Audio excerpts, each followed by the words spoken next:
Hi guys, this is the second slideshow in the volume and distribution series, and we're going to talk about rate of distribution of drugs in the body.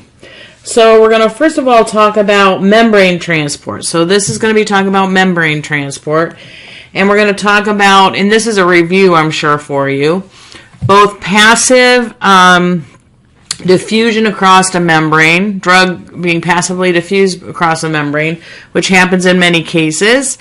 And then, sorry, I should be doing the slide, shouldn't I? Passive diffusion through the membrane, and then carrier-mediated diffusion through a membrane. In the next set of slides, we'll talk about blood flow to the site or blood flow to an organ. So don't worry about that for now. This one's about transportation of drug through a membrane. So you all know what passive diffusion is. In order for a drug to pass through a membrane, it has to be relatively lipophilic. It has to be unionized. It has to be small in size, small enough to fit through the membrane. And finally, there must be a concentration gradient that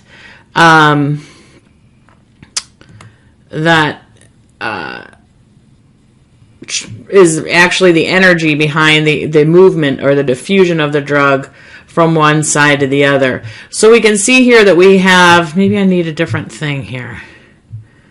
Do I need a laser pointer?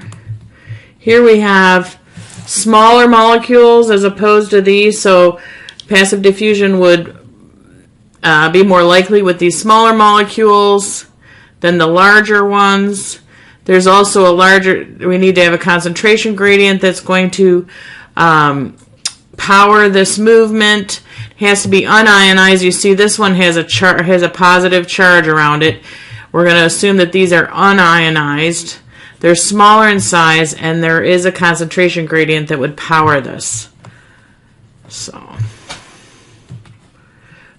our lipophilic, unionized, relatively small molecules that have a concentration gradient would passively diffuse across the membrane. Whereas our larger molecules that are maybe more polar or more hydrophilic, they're ionized and larger in size, would not pass. And of course, if there was no concentration gradient, there would be no energy to power that diffusion across that membrane. So that's passive diffusion. You guys all know this well, probably since 8th grade. In order for a drug to be unionized, we have to look at the relative relationship between the pH of the environment that the drug is in and the pKa of the drug. So here's our good old Henderson-Hasselbalch, as I like to call it, H&H. We have to consider going back to our chemistry and understanding what the relative concentrations will be of ionized form over the unionized form of a molecule.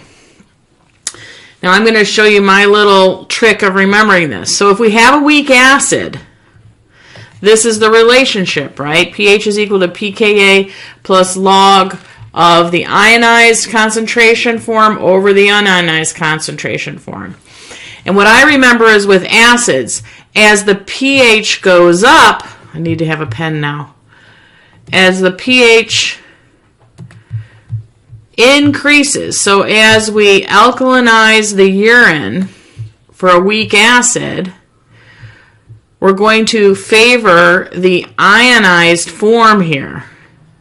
So there'll be more ionized drug than unionized. We're going to move toward the numerator here in the ionized if we have an increase in pH or alkalinization.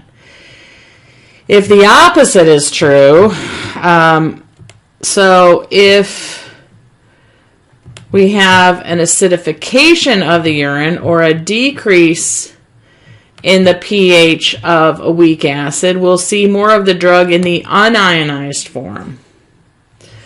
So if we take this to the next step, if we have a weak acid where there's been an increase in pH and alkalinization of the system, we're going to have more drug in the ionized form, which will stop it from being able to cross the membrane. If we acidify the urine for a weak acid, more of the drug is going to be unionized, which would facilitate that passive diffusion. So more of the drug would diffuse in that case. And then the opposite would be true for bases. I have a silly way of remembering this that maybe you'll find helpful. So I really just memorize, and you know, if you can always use your understanding of the Henderson-Hasselbalch, but this is a quick way of memorizing. So acids, so I mostly want to know about this relationship here. Acids put I over U. Acidic personalities are kind of not very nice to be around. So they put themselves, I, over you. So I is more important than you, because these are not very nice acids. So if you can remember that, then you can remember what happens to the pH of the system and know which of these forms is going to be predominant. Bases are basically nice guys. So bases are basically nice folks that follow kind of the golden rule. They put you over I, so you are more important than I. So I don't know if that helps you, but don't tell any chemists I told you that, because that's a silly thing. But sometimes it helps in an exam or in a situation where you're under pressure and you just have to have a quick way of remembering things. Well, there's my little, okay. So that's passive diffusion. So in order to understand passive diffusion, you have to understand ionic character. That's why I went over Henderson-Hasselbalch. Okay, carrier-mediated. Anytime that we're not having passive diffusion, so maybe there's not a concentration gradient, or maybe the molecule is too large, or maybe it is ionized, or it's not in any case not in the form to undergo passive diffusion. We have to have a carrier to carry it across the membrane. So this is called carrier mediated, and that is usually following Michaelis-Menten. So in this case, drug has to be carried over the membrane with some sort of a system. Carrier mediated, there will be a capacity of the system. There's only so many carriers available. So you can overwhelm the system when you have a carrier mediated transportation across a membrane. There'll also be an affinity.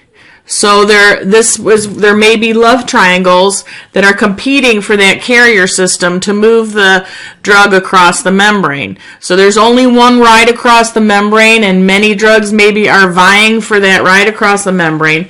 So depending upon the relative affinity for each drug for that carrier system will determine who gets the ride. So this is a love triangle situation.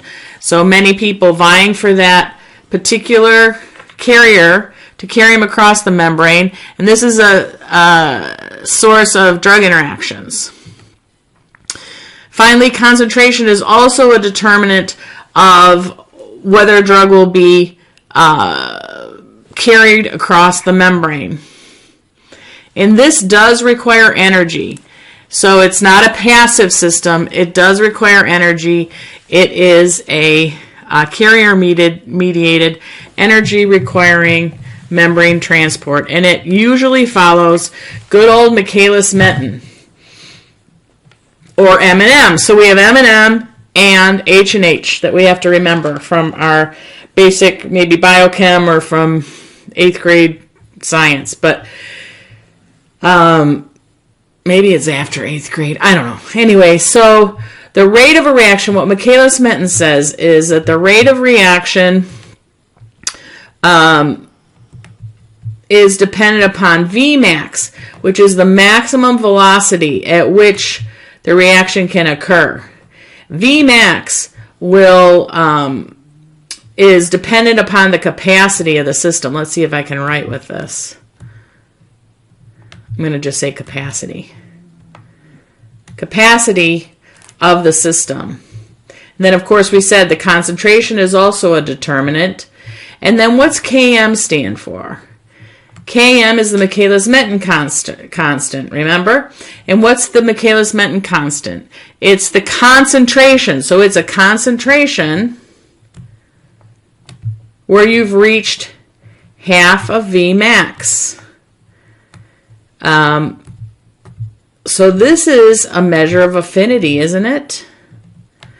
The lower the concentration that you reach half of V max, the higher the affinity, right? So Km, I'm loving writing with this. Km is an affinity constant. The lower the Km, the higher the affinity, right? The lower the concentration, the higher the affinity. So the lower the Km a drug has for a particular carrier system, the more likely it's going to be preferred over a drug with a higher Km, right? So that's Michaelis-Menten, and I believe that's it for this video. Thank you for your attention.